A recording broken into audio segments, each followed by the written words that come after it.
Hello hello class 8th students, मैं आज आपको हिंदी लैंग्वेज का चैप्टर नंबर 1 भाषा, बोली, लिपि और व्याकरण पढ़ाने जा रही हूँ। ध्यान से समझिएगा। पहले मैं एक एक आपको समझाऊंगी, भाषा के बारे में, बोली के, लिपि के और व्याकरण के बारे में। हाँ, तो ये चैप्टर है आपका भाषा, बोली, लिपि और व्याकरण। सबसे पहला पार्ट है इसमें भाषा के बारे में। जैसा कि आप लोग पढ़ते आए हैं 6th में, 7th में, 5th में, कि व्यक्ति समाज में रहता है।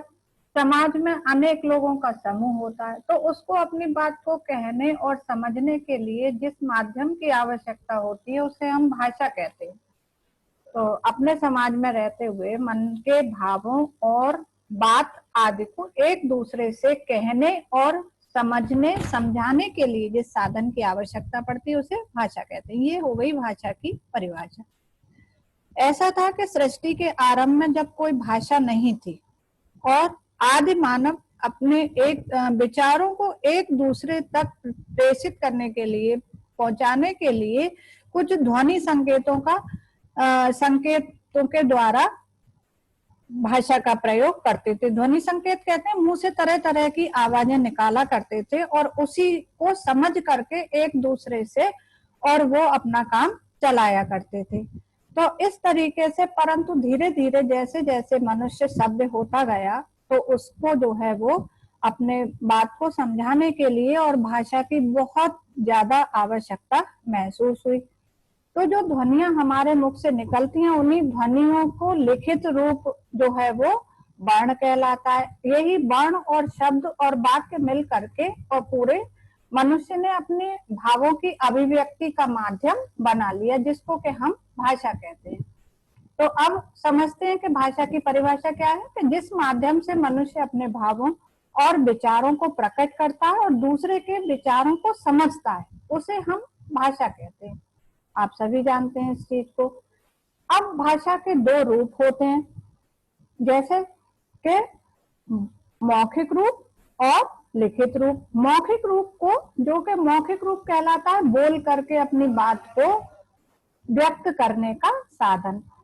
जब हम अपने भाव और विचार एक दूसरे से बोल करके प्रकट करते हैं वो कहलाता है भाषा का मौखिक रूप।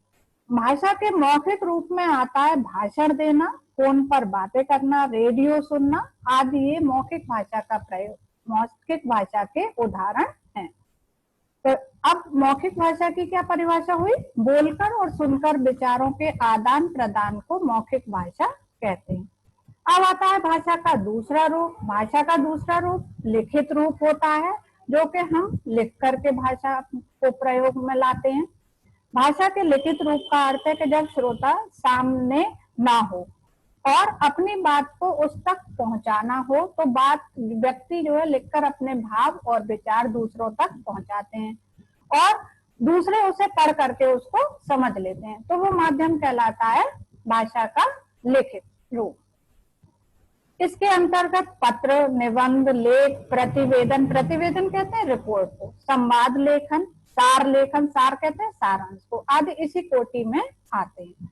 आजकल भाषा लिखने के साथ साथ कंप्यूटर, लैपटॉप आदि भी उंगलियों आदि पर उंगलियों के माध्यम से जो अंकित किया जाता है या टाइप किया जाता है वो भी जो है वो भाषा का लिखित रूप ही होता है। लिखकर, तो अब लिखित रूप की क्या परिभाषा हुई? लिखकर और पढ़कर विचारों के आदान प्रदान को लिखित भाषा कहते हैं। तो ये हो गए आपके भाषा के दो रूप।